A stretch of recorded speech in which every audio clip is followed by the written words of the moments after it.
How's it going, everyone? My name is George, and this is my review for the newest James Bond film, No Time to Die, directed by Cary Joji Fukunaga this time, and stars Daniel Craig as James Bond in his fifth and final performance.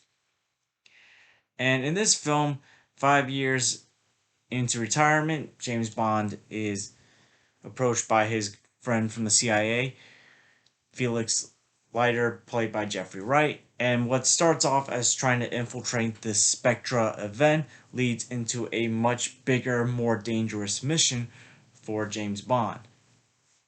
Now, this film comes out almost 6 years after Spectra came out. This film has kind of been on the ups and downs as far as getting started. One day you hear it might happen, one day you hear it might not happen. There's rumors that they might reboot the franchise. Daniel Craig at one point seemed to be done with James Bond. The original director they wanted, Danny Boyle, dropped out. So there's been some hurdles on getting this film started.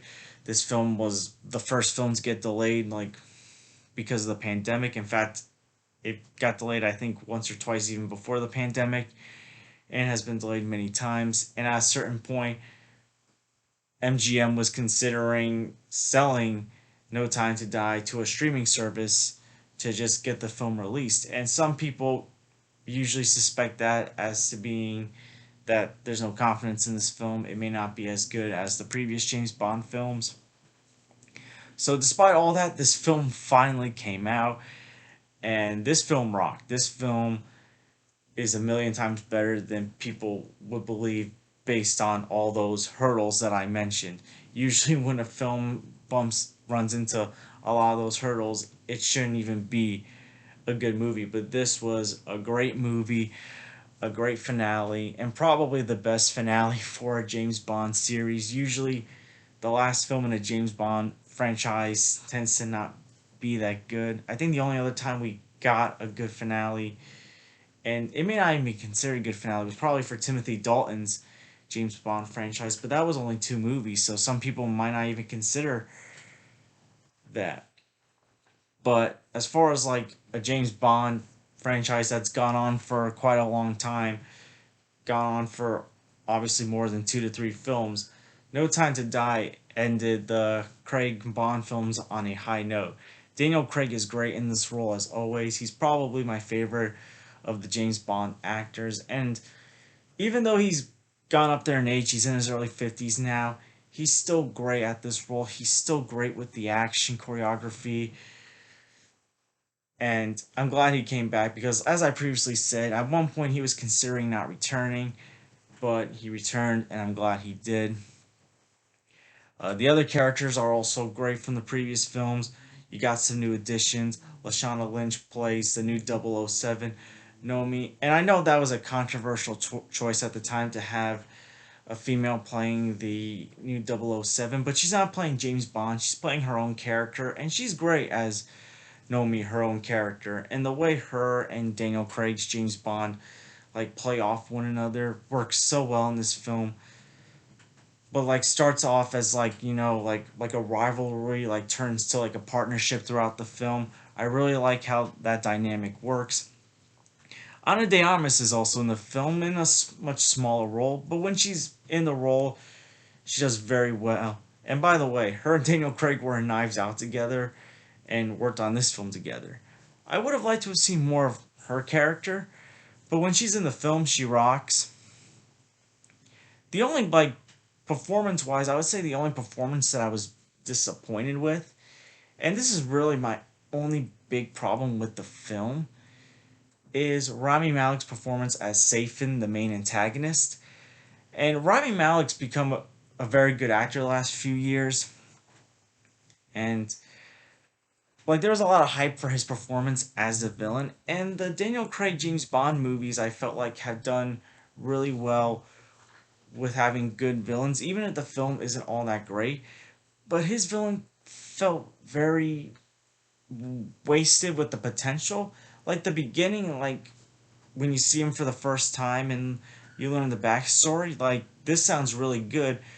But for a James Bond movie that is the longest James Bond movie in the franchise, it feels like he had the least amount of screen time for a James Bond villain. Maybe he didn't. I don't know the correct like screen time amount, but just from my interpretation, it felt like he was used a lot less than other James Bond movie villains. And while this is a great movie, what does hold this back from being as phenomenal as Casino Royale in Skyfall is the villain. Like Schiff and Silva from Casino Royale and Skyfall are fantastic villains.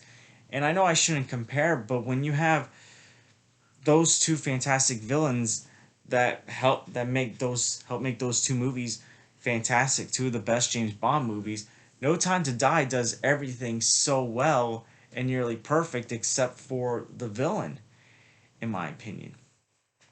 Having said that though, the action's great. One of my favorite parts is this chase scene that goes into a forest. It's like a car chase scene, minor spoiler, but it's really good. One of my favorite parts. And I like how emotional this film is like not just like the end, which I'm not gonna spoil, but I will get to how emotional the ending is, minor spoiler. But really, like this film like is one of the darker James Bond movies. And that's why I kind of enjoy the Daniel Craig movies a lot, is while there is enjoyment in them, they also are more gritty, more darker. Not like overly dark, but like a lot more mature. And I know some people, one criticism for the Daniel Craig James Bond movies have been that they feel less, they're less episodic, they're not like as lighthearted as some of the previous James Bond movies, but I really like the new approach that they've gone with these James Bond movies. And I still enjoy these movies. There's still humor in these movies. So really they just changed the approach from being episodic to having an arc. And I really enjoyed how they like tied everything together. Like this, like James Bond is still, minor spoiler, he's still dealing with Vesper's death from Casino Royale. That's still haunting him at the beginning of the film. So they connect this film so well to the others. And maybe the new James Bond franchise, they'll go back to the more episodic approach that we are used to. But I really like what they've done with this franchise just in general. And this film does kind of break other James Bond norms, which, I mean, the Daniel Craig movies have been known for breaking some of those norms, but this film breaks a bunch of norms. As I previously mentioned, there's a new 007 that is female. But like other things that I don't want to spoil, I don't want to talk about just yet because not everyone's seen the movie. But the ending is obviously is one of those norms, and the ending without spoiling, all I can say is it was the most emotional theater experience that I had since Avengers Endgame. And I know that was a little more than 2 years ago, but the fact that this film brings out so much emotion, not just at the end, but throughout the film, like it really shows you how close the audience has gotten with Daniel Craig's version of James Bond, and why this particular franchise is special. Not just the fact that it had the best like final movie in a James Bond franchise, but the fact that it got me and probably others so emotionally invested into this like James Bond franchise. And it's gonna be a really tough act to try to top Daniel Craig, like follow in his shoes. Like we've gotten plenty of Bond actors in the past, and they've been great actors. I love the Sean Connery movies. I think like Timothy Dalton's the more one of the more underrated Bond actors.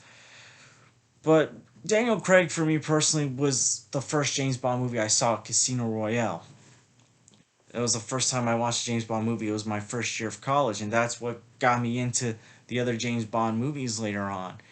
So the fact that like not just like the reality that this is over, but also the fact that we finally got to experience this movie and in theaters.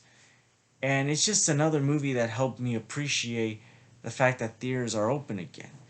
Like movies like The Suicide Squad and Shang-Chi really helped me, really made me realize how much I miss going to the movie theaters. And No Time to Die is another movie that really adds on to that.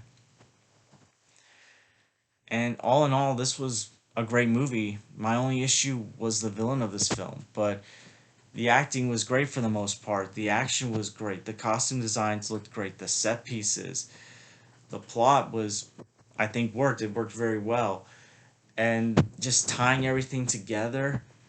And as I did mention before, with maybe when the new Bond franchise comes out, and we don't want to think too much about that just yet. Like, let's settle in on this film. Maybe they'll go back to that approach that some people do miss with Bond.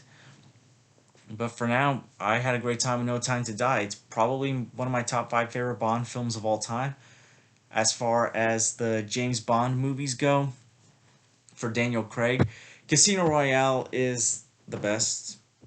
And not just like the best Bond film of all time, in my opinion, but the best of the Daniel Craig films. Skyfall, not too far behind. Then No Time to Die. Then Spectra. I did enjoy Spectra, but I think it was longer than it should have been, and it's not as good as the other three. And Quantum of Solace, which with that film just ran into a bunch of problems. I think that was a film that was a victim of the infamous like writer strike from the late 2000s that affected some of the films that came out in 2008 and a lot of films in 2009. I think that was the problem. I'm not too sure, but yeah, and even though this was a long Bond movie, this is the longest James Bond movie. Unlike Spectre, like even though this is a long film, it doesn't feel like it drags on. It feels like something's happening all the time that keeps you invested. Where Spectra, at a certain point, you kind of wish like they just get to the point. So, despite this being the longest Bond film, it definitely moved really smoothly, in my opinion. So, all in all, I'm going to give No Time to Die an A. I highly recommend you go see this film if you're a James Bond fan, especially if you enjoyed the Daniel Craig James Bond movies. It's kind of funny how in this franchise, the great, phenomenal Bond films are the odd number ones, and the meh, okay ones are the even number ones. Interesting pattern that goes with that. So, yeah, those were my thoughts on No Time to Die. I highly recommend you go see this film. Maybe in the future I will review the other Daniel Craig Bond movies separately. I look forward to doing that if I do get a chance to do so. And I want to thank you guys for watching. Please like and subscribe if you haven't already. Please share this with someone that's a James Bond fan that is considering seeing No Time to Die. And I hope to see you guys real soon. Take care, everyone.